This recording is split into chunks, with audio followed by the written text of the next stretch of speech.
안녕하십니까? 부동산 계산기 배팅입니다. 이번 시간에는 자료로 검증하면 광명, 분당, 마포 어쩌나 이런 제목으로 자료를 준비해 봤습니다. 이 광명, 마포, 분당 각광받는 지역인데 전반적인 분위기 자체가 물론 좋은 점도 있으나 지나치게 가치 대비 상향해서 소개하는 어떤 부동산 관련 유튜브가 너무 많은 것 같아서 이런 내용을 한번 준비를 해 보았습니다. 일단 그 각종 통계 지표를 소개를 드리고 거기에 대한 저의 그냥 즉흥적으로 떠오르는 생각을 말씀을 드리는 순서를 갖도록 하겠습니다.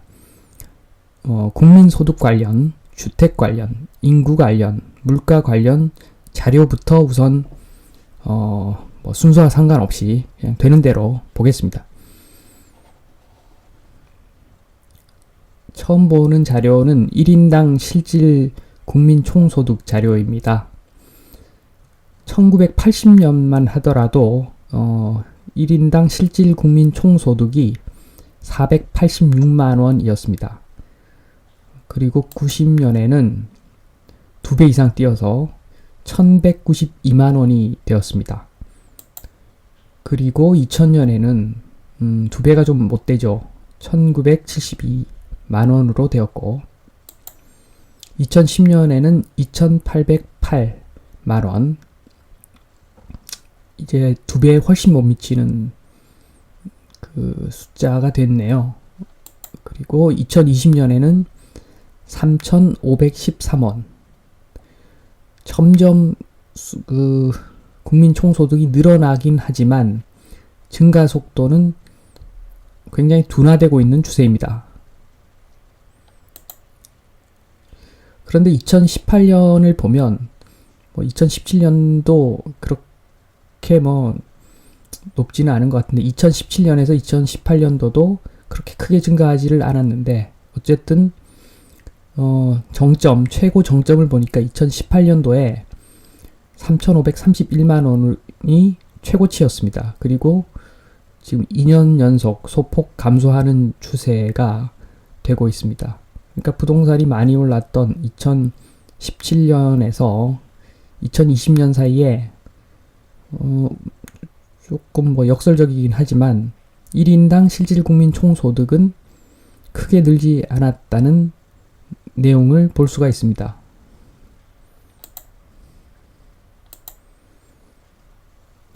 가구 중위 소비인데요. 이 자료는 좀 특이합니다. 어떻게 보면 소득이 계속 늘고 있는데 물가도 조금씩은 오를 건데 많이 오르지는 않지만 조금씩은 오르고 있는데 가구 중위 소비는 1,200만 원에서 1,300만 원 정도로 아주 조금 늘어났네요. 2006년도부터 2016년도까지 자료인데 2019년도도 아주 크게 이 추세가 달라지진 않았을 것 같습니다.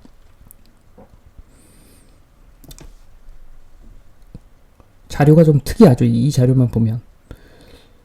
여러 가지 이유가 있겠지만, 제가 주변 사람들하고 이렇게 전체적인 분위기를 보면,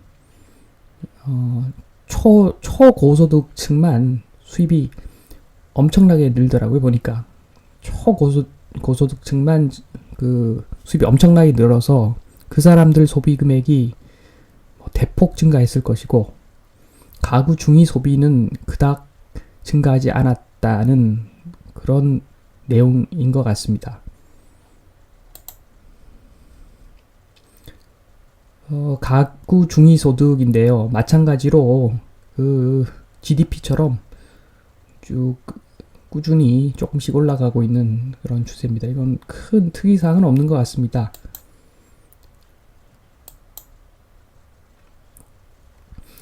그 다음 자료가 실질 가구 순자산입니다. 2017년도에 어, 3억 정도 오네요. 지금 단위가 10,000원이니까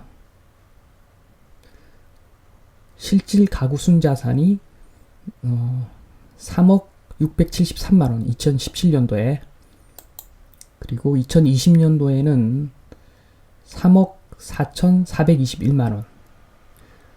매년 뭐 1,000만원 정도씩 증가하긴 했지만, 이런 걸 보면 통계 자료를 100% 믿을 수는 없다는 생각은 좀 듭니다. 우리 다 아시다시피 우리나라 가구는 거의 부동산 빼면 거의 시체잖아요. 80%가 부동산인데, 부동산이 그렇게 뛰었는데 가구 순자산이 얼마 늘지 않았다고 하는 거는 좀 통계적으로는 잘못된 것 같습니다. 그리고 한 가지 더 생각해 볼 점은, 이럴 수는 있습니다. 일부 사람들은 주택을 구매를 해서 큰 수익을 냈지만, 어차피 부채도 많이 늘어났고, 부채 늘어났어도 자산 증가된 건 사실인데, 상대적으로 상가를 유지를 하면서 상가 건물 가지고 뭐 자영업을 하는 사람들, 이런 사람들이 생각보다 엄청나게 지금 상황이 안 좋을 수도 있다는 그런 가능성을 보여주는 통계 자료 같습니다. 이 통계 자료가 맞다면 그 두 가지 점이 생각이 나네요.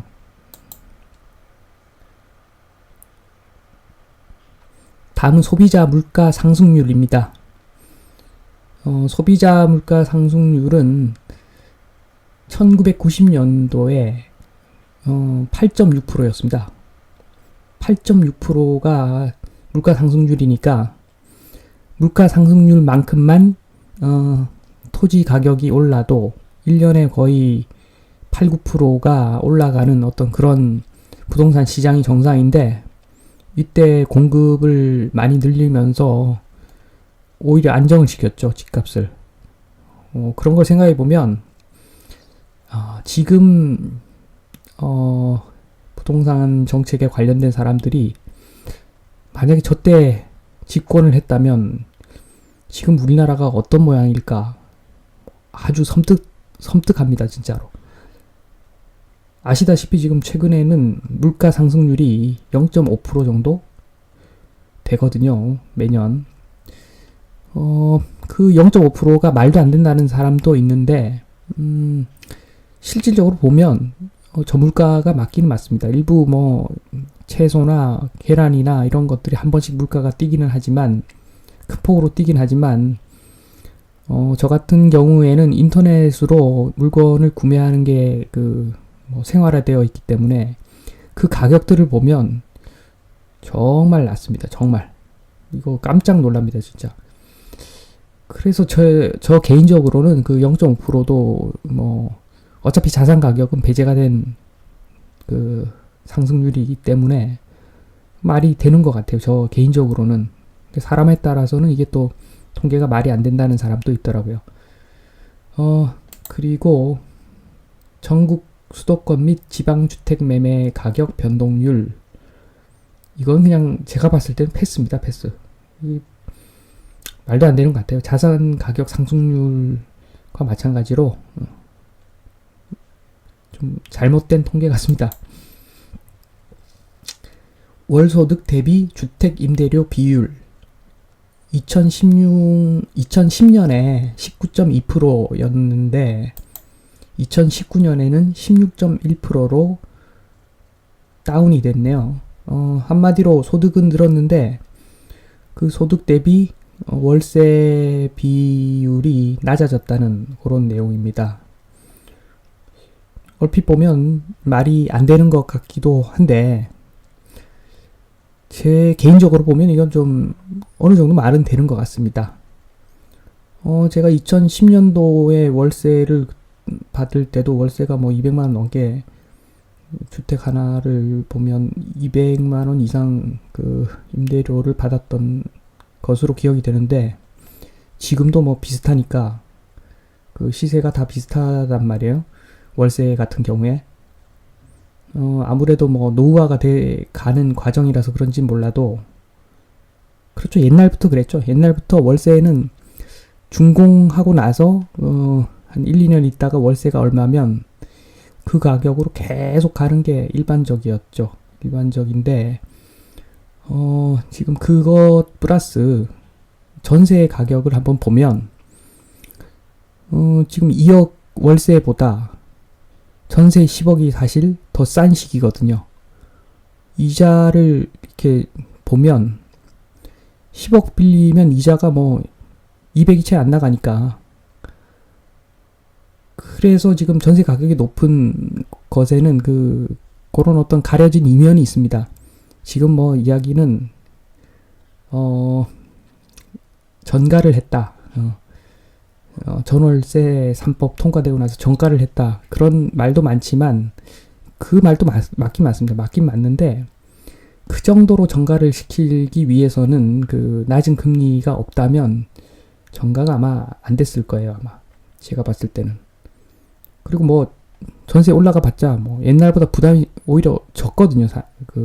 막상 그 세입자 입장에서는 현금 좀 있다면 뭐 아무 부담이 안 되기 때문에 이 내용은 좀 어느 정도는 신빙성이 있다고도 볼 수 있는 것 같습니다. 인구 1000명당 주택수 2000년에는 248.7. 그러니까 4인 가구만 다 있으면 딱 집 한 채씩 다 가질 수 있는 그런 수치네요. 2000년에는. 그러면서 2010년에는 356.8. 3인 가구만 있으면 한 채씩 다 갖고도 남는 그런 숫자네요. 그리고 2018년에는 403.2. 가구당 인원수가 2.5명이면 한 채씩 쓸 수 있는 그런 숫자까지 왔네요. 이 내용만 보면 뭐 주택 공급이 부족하다, 뭐 남는다 이런 측면은 아닌 것 같고, 전국적으로 3인 이상 가구가 줄어들고 2인 이하 가구가 늘어나는 그런 추세를 극명하게 보여주는 자료인 것 같습니다. 평균 가구 원수 나오네요. 평균 가구 원수 1970년에는 5.2명 가구당 평균이, 그리고 2000년에는 3.1명, 그리고 2015년에 2.5명, 지금 현재는 아니고 2019년에는 2.4명이네요. 평균 가구 원수가 줄어드는 속도는 아주 빠르지는 않습니다. 생각보다는. 그런 자료고요. 그 다음은 1인당 GDP 순위입니다.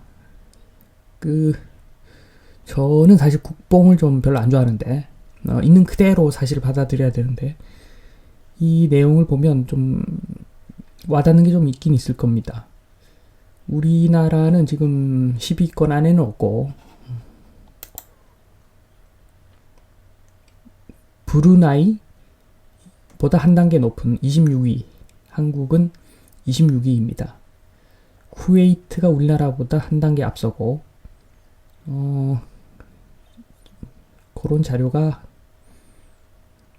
이 자료입니다. 지금 국민소득이 세계 26등, 1인당 국민소득이. 그리고 통합소득 분위별 통계. 요거는 최근 자료는 잘 없더라고요. 2016년 자료인데 2016년 자료를 보면 전체가 2170만 명. 그러니까 뭐 일하는 사람은 다 대상인 거죠. 그 모든 일하는 사람 대상 중에서 0.1%에서 지금 3%까지만 제가 끊어서 이렇게 자료를 받아놨는데 0.1%, 0.2% 이렇게 쭉 나가는데, 그러니까 0.1%가 2만 1000명이라는 거죠. 그러면 1%까지 누계로 21만 7천 명 정도 되겠네요. 21만 7천 명이 세후 소득이 1억 3,900. 전체 그 2,170만 명 중에서 21만 7천 명이 세후에 1억 3,900 정도. 조금 세금이 좀 작게 잡힌 것 같기도 한데 아마 국민연금 같은 거 뺏을 수도 있을 것 같습니다. 보니까 다 어차피 받아가는 금액이라고 보고 그게 세금은 아니잖아요. 그러니까 그런 거 뺀 것 같은데 알고 보면 그런 거는 세금이라고 봐야죠. 뭐 나중에 못 받을 확률도 높은데 그런 건 빼야 되니까 실질적으로 1인당 세후소득 이거보다는 좀 작을 것 같습니다. 어쨌든 간에 그 1%에 해당하는 사람들이 1억 3,900을 받는데 1년에 한 1,000만원, 월 1,000만원 정도 좀 조금 뭐 실질적으로 월 1,000만원 정도 될 것 같습니다. 그리고 뭐 2016년 대비 2020년은 GDP는 크게 올라가지 않았는데 아마도 1% 상위 1%가 금액이 많이 늘어났을 겁니다. 그러니까 어쨌든 간에 소득이 높은 사람들이 21만 7천 명 정도 아마 비슷할 것 같아요.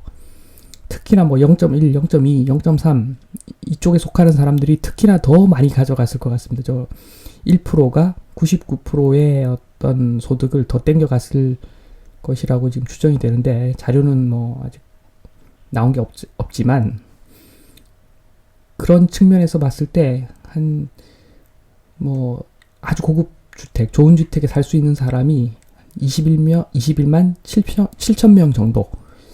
물론 뭐 또 부부끼리 또 이런 사람들도 많으니까 집으로 따지면 가구 수로 따지면 21만 7천 가구보다는 줄어들겠지만 대략 뭐 한 20만 가구 정도 된다고 전국적으로 볼 수가 있을 것 같습니다. 그러니까 여력이 되는 사람들이 좋은 집에 가서 살 여력이 될 수 있는 사람들이 21만 7천 명 정도 될 것 같네요. 제가 봤을 때, 이 자료를 봤을 때.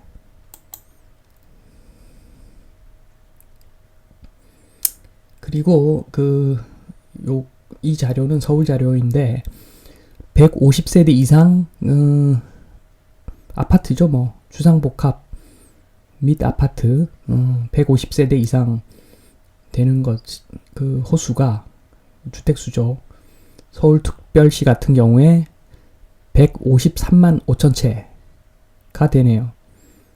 그래서 좋은 주택만 한번 대략 꼽아보면 강남구 10만 8천, 10만 9천 정도 되고 그 다음에 서초구 7만 3천 그리고 용산구 2만 8천 요 세 개 구만 합해도 20만 호가 넘어버리네요. 물론 뭐 그 지역에 있다고 해서 다 좋은 주택은 아니지만 마찬가지로 뭐 마포, 동작, 뭐 송파, 뭐 영등포구, 종로구 이런 데도 좋은 주택 많지 않습니까? 종로구는 공동주택이 만 채가 있네요. 만 채. 근데 종로구 같은 경우에는 삼청동, 평창동, 뭐 효자동 쪽에 아주 고급 주택이 뭐 만 개 정도는 될 것 같은데요. 뭐 어쨌든 그 공동주택 현황이 이렇다는 이야기입니다. 그 다음 자료는 지역별 아파트 매매 평균 가격입니다. 2017년 1월에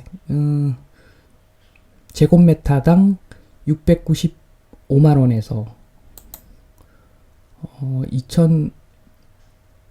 2021년 1월이 1338.7 그냥 4년 사이에 2배가 뛰었네요. 2배가 대단합니다. 대단해. GDP는 그대로인데 매매 가격이 2배가 되었습니다. 대단한 능력입니다. 이건 정부의 힘입니다. 이건 제가 봤을 때는.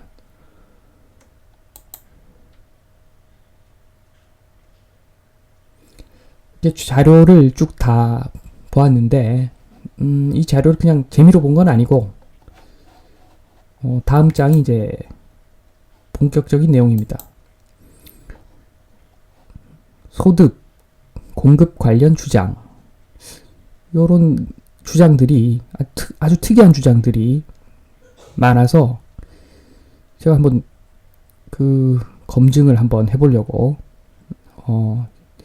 이렇게 자료를 좀 모아봤습니다. 1번, 소득 증가로 아파트 구매력 증가.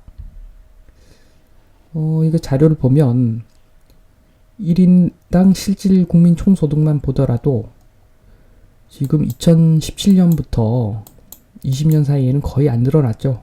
그리고 2018년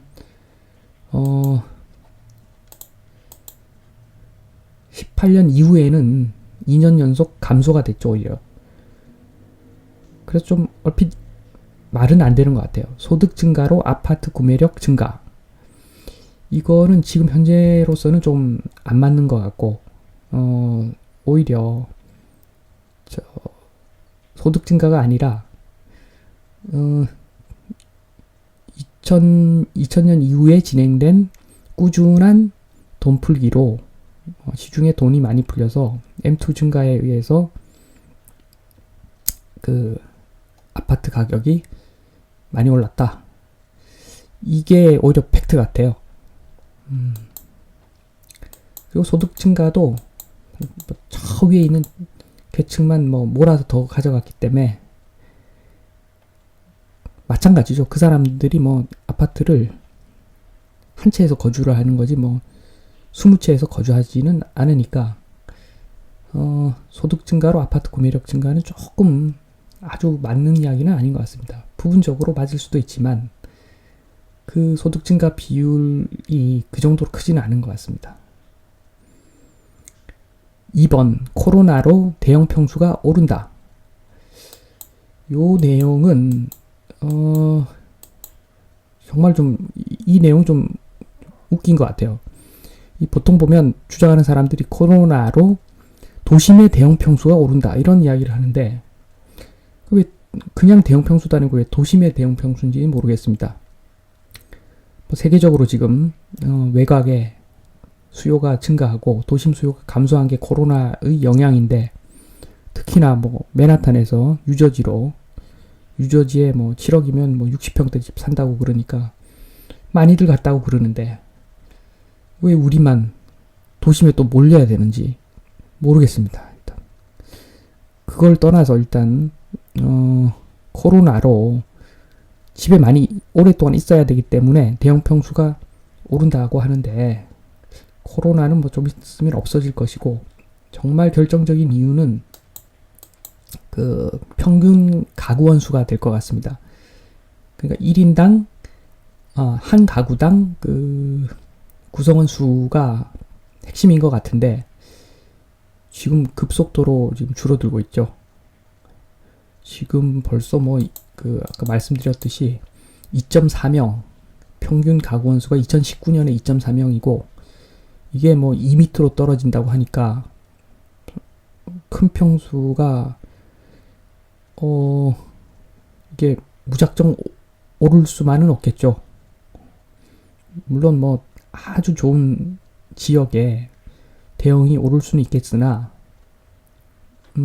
보면은 결혼한 사람들이 보통 고소득자가 많잖아요. 일반적으로 미혼보다 결혼한 사람이 고소득자가 많기 때문에 그렇게 이야기하는 거는 어느 정도 아주 조금은 이해가 되는데 무작정 그냥 코로나로 대형 평수가 오른다. 요거는 많이 벗어난 이야기 같습니다. 3번 1인 가구 증가로 공급이 부족하다. 1인 가구 증가로 공급이 부족하다는 것은 이번과 좀 대치되는 어떤 주장인데 맞는 말이죠. 이게 어떻게 보면 더 맞는 말인데 1, 2인 가구로 증가하니까 공급이 부족하다. 말이 되죠. 말이 되는데 이게 정도의 차이가 있는 것 같습니다. 전적으로 이게 말이 되는가? 저는 개인적으로 뭐 요즘 유행하는 쉐어하우스도 한번 운영을 해봤었는데, 뭐 기간은 뭐 몇 년 되지 않지만,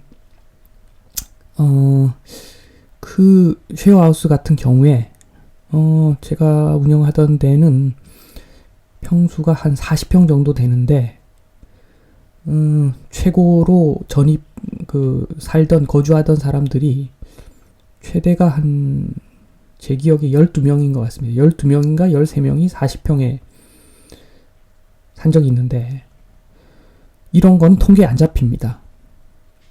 전대차가 통계에 잡힐 리가 없죠. 그래서 이런 그 부분이 통계에 잡힌다면, 뭐 고시원, 쉐어하우스 이런 것들이 잡히면 실질적으로 이게 이런 가구는 가구당 세대수가 12명, 13명인 거죠.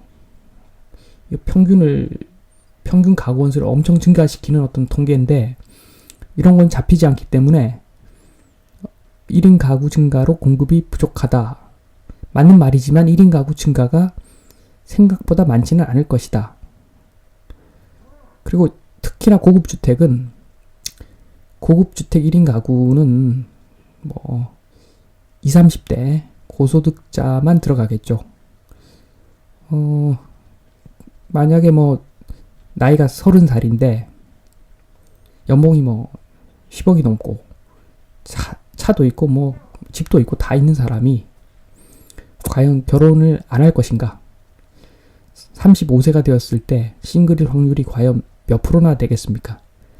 분명히 이런 사람들은 4인 가구 이상 꾸려 나갈 것 같거든요. 이런 사람들은.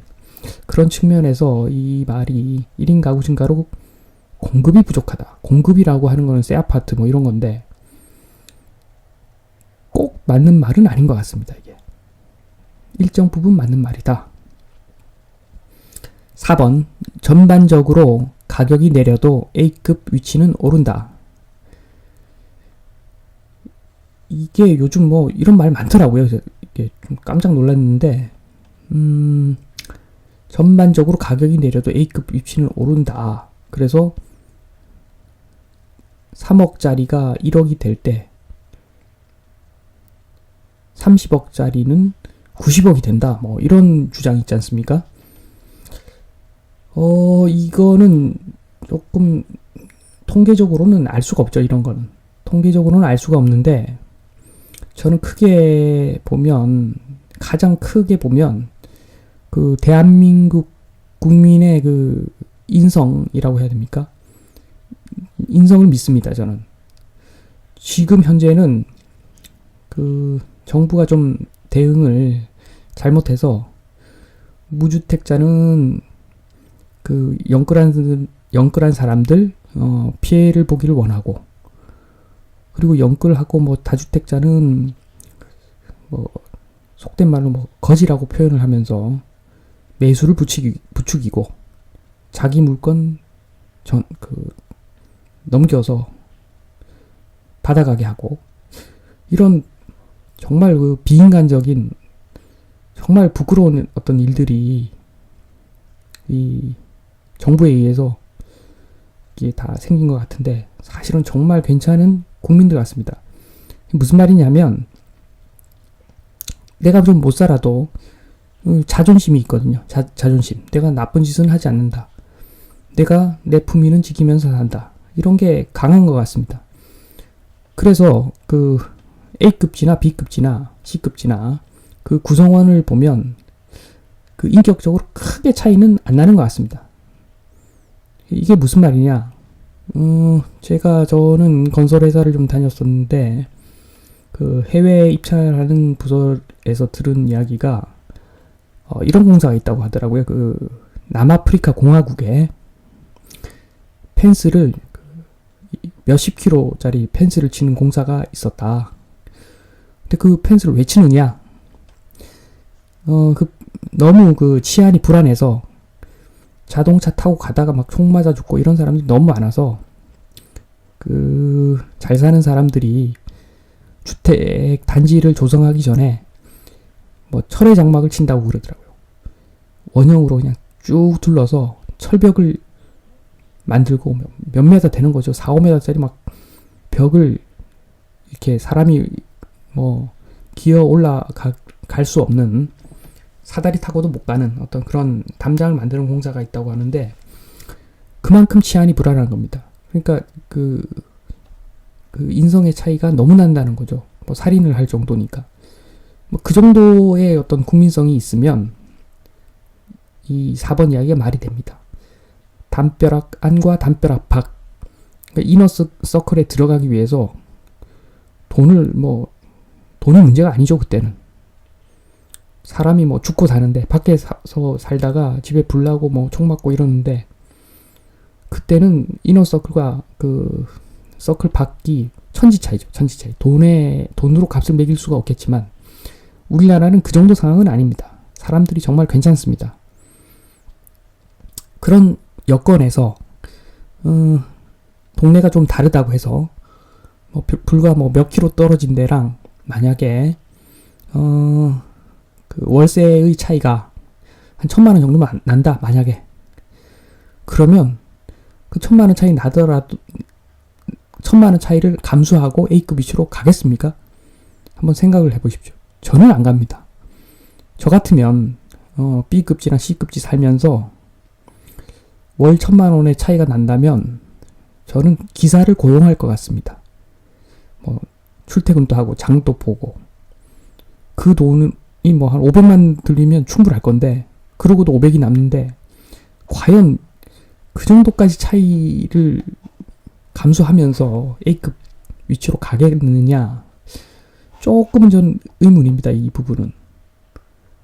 그래서 아마도 합리적인 사람들이니까, 그리고 뭐 생명의 위협을 느낄 정도는 아니니까 아마 뭐 키재기 하면서 같이 내려가겠죠. 이게 정설이죠, 보통 정설이고. 아마 이런 주장을 하시는 분은 그 남아공이나 이런 특수한 사례를 보신 것 같아요, 제가 봤을 때는.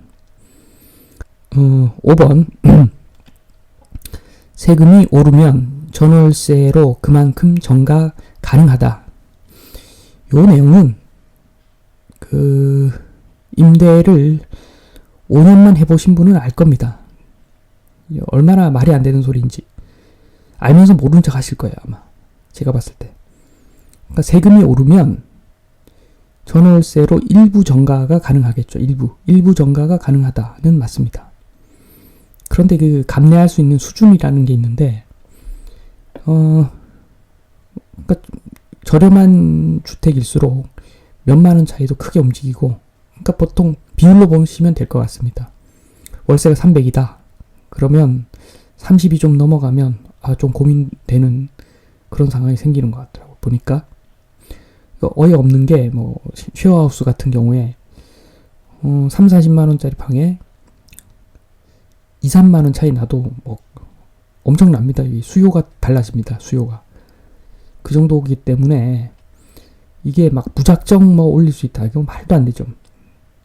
무작정 올릴 수 있으면 이게 말이 되겠습니까? 그냥 아까 말씀드린 대로 굳이 뭐 서울에 살지 않고 경기도 살면서 기사 월급 주면서 그냥 출퇴근하겠죠. 그래서 이거는 세금이 오르면 가장 크게 피보는 사람은 집주인입니다.